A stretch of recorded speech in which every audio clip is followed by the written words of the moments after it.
I've just returned from London's biggest and best bike show, and in today's video I'm going to share some of my standout highlights, starting with this sensational Thai work of art from number 22.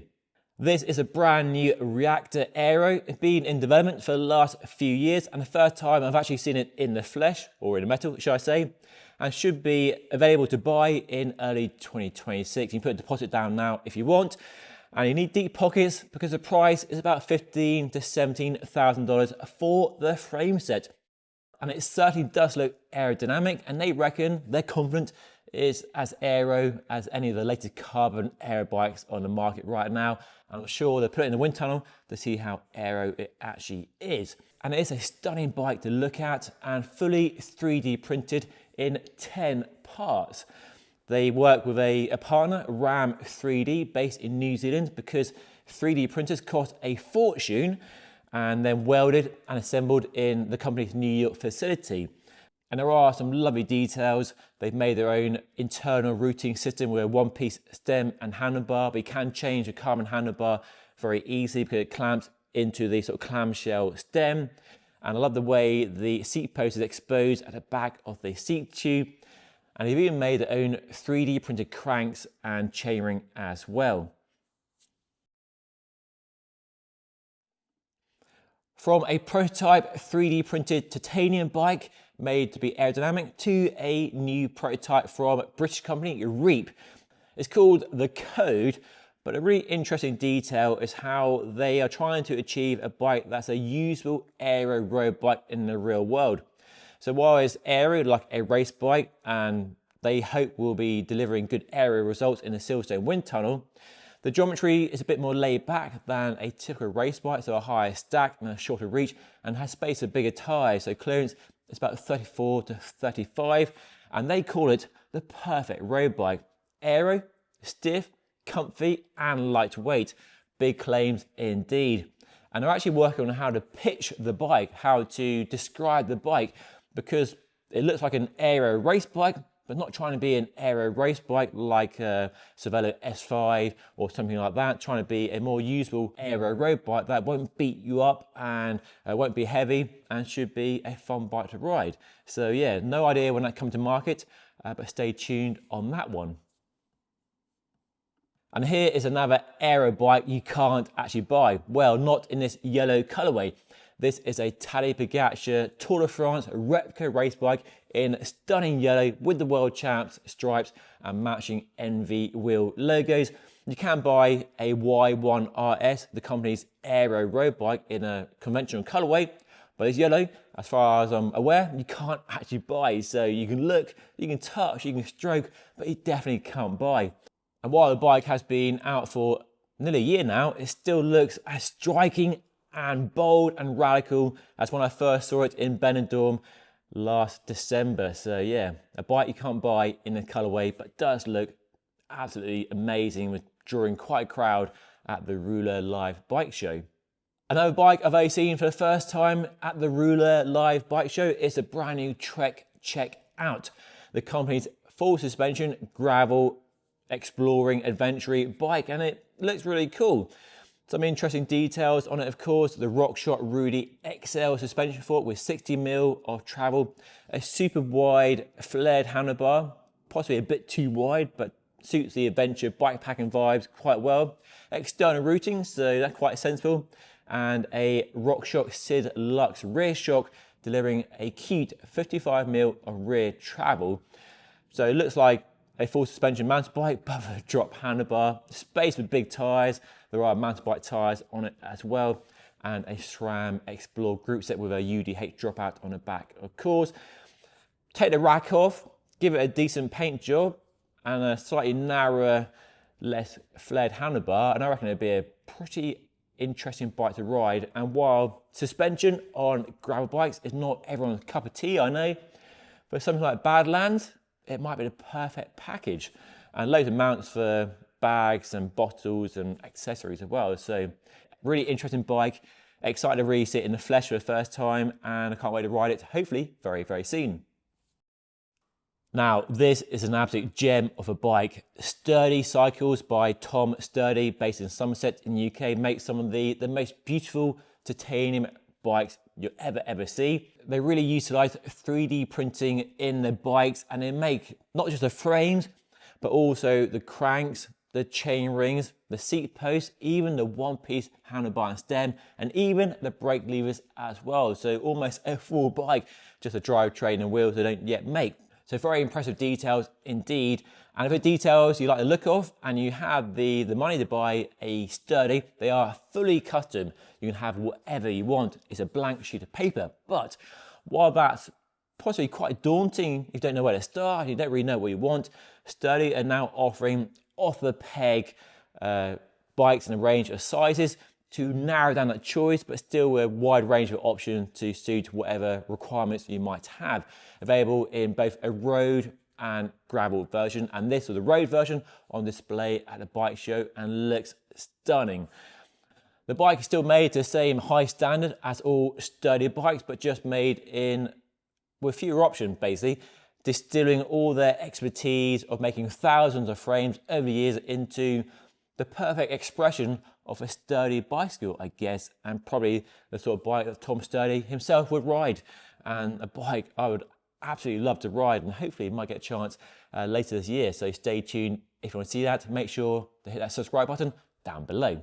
And one detail I really liked, and definitely suitable for this time of year, as it's winter in the UK right now and the roads are just covered in water and muck, the company's own bespoke carbon fiber mud guards.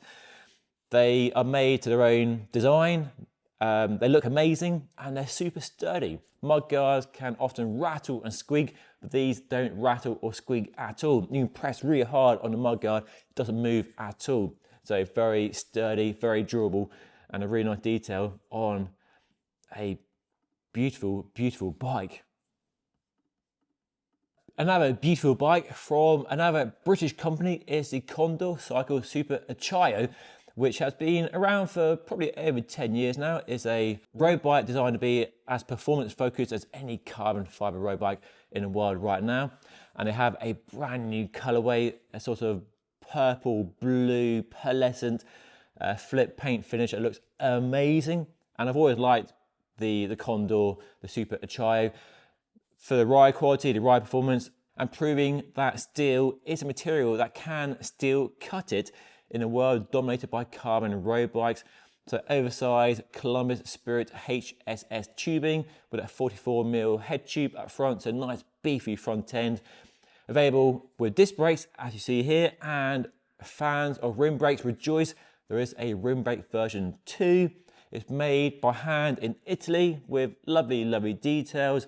And I really like the branding with the Condor logo on the down tube and a one-piece carbon fiber handbar and stem from, I think, from Tadej as well. So a really elegant looking bike, and built up here with the latest Campag 2x13 wireless group set.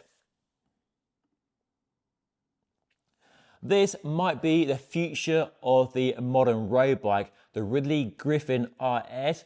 It's a all-road bike, an endurance road bike with space of 42mm wide tyres, and to prove it's not a gravel bike but a road bike, they had a really nice modern road bike build around a 40mm wide tyre on wide Zip Explore rims, so super fat tyres, perfect for maximum comfort and smashing along British country lanes.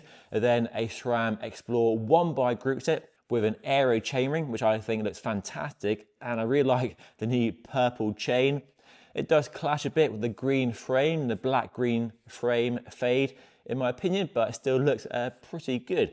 So that might be the ideal bike if you want a really comfort-focused, wide-tyre road bike for cruising, touring, just enjoying the freedom, the speed, the spirit of road bike, but without being beaten up by a race bike. If you want a bit more speed from your road bike, how about the brand new Argon 18 Nitrogen? Launched a few months ago. This is actually the first time I've seen one in the flesh. Sadly, not ridden it yet either, but hopefully I will very soon when it's available in more readily available units in early 2026. So as you can see, it's a full-on aero road bike with some mad, crazy tube shapes, really deep head tube, that wide stance fork, really curvy, kinky down tube, drop rear stays with quite a shelf to the seat tube, which we've seen on a few other bikes, aero water bottle cages as well. So yeah, loads going on, loads of crazy tube shaping. But while it's clearly a very aerodynamic looking road bike, and one they tested in the wind tunnel at Silverstone, and their white paper is available on their website, and it is their fastest ever aero road bike. They really focus on it being a usable real world aero road bike, and designed very interestingly around the scope wheels with 30mm wide tyre to give maximum comfort as well. And does remind me of the original 3T Strada, which was an aero bike designed very expressly around a 28mm wide tyre over 10 years ago. So yeah, kind of interesting how they really focus on that usability, comfort and aerodynamic performance in the wide range of conditions and scenarios we encounter in the real world and away from the demands of the racing peloton. Definitely not a race bike. The FiftyOne Sika is another very usable, performance focused but comfort offering road bike from the Irish company. Space with 40mm wide tyres and that slightly more laid back geometry with a higher stack and a shorter reach, but not as laid back as an endurance road bike, so still very sporty.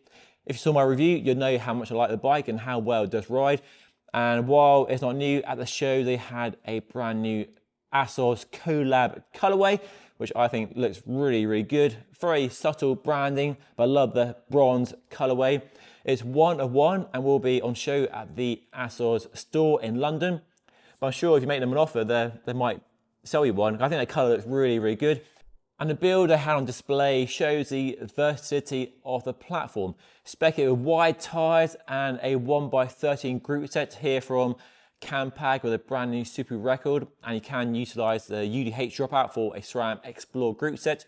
And you have, like that Ridley Grifn earlier, a very modern focus, comfort focus, fast road bike with simple gear changes but wide range gear ratios as well, and nice wide tyres, or have it with narrow tyres and a more conventional 2x drivetrain if you prefer something a bit more traditional and sporty.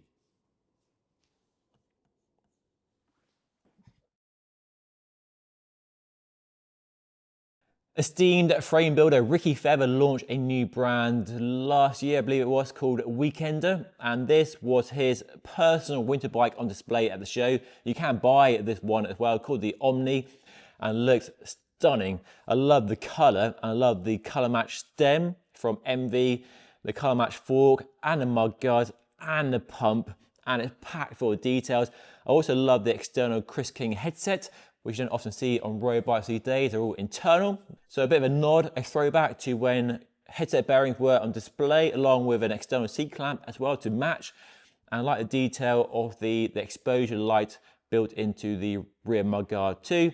And the bike he was riding was rocking a Shimano GRX 1x12 wireless group set. So nice wide range. That wolf tooth chainring looks of business. So yeah, really nice looking winter road bike, super comfy, looks classy as anything. That would get you through the winter months. Very happy indeed. And they also offer a road bike and a gravel bike too, if you want something a bit more suitable for summer smiles or gravel exploring and racing. So more, less custom, less bespoke, more stock off the peg offerings from Ricky Feather, but made to the same usual high standards, of course, as well.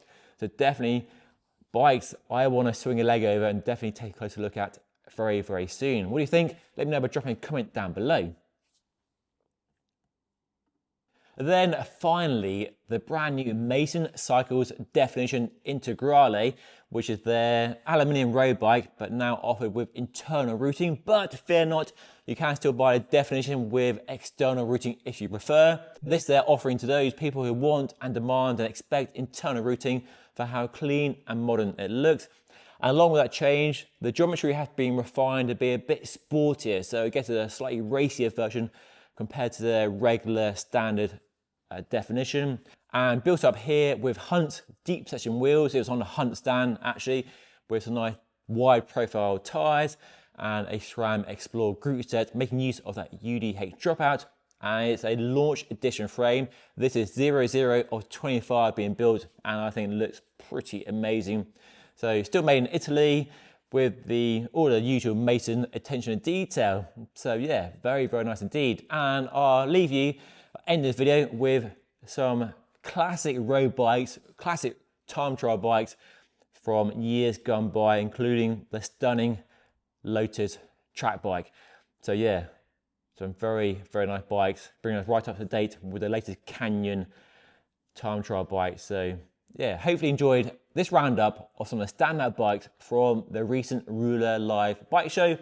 Definitely one to add to your calendar if you're in and around London next year. So I'll put a link to the website down below in case you want to find out more about dates next year.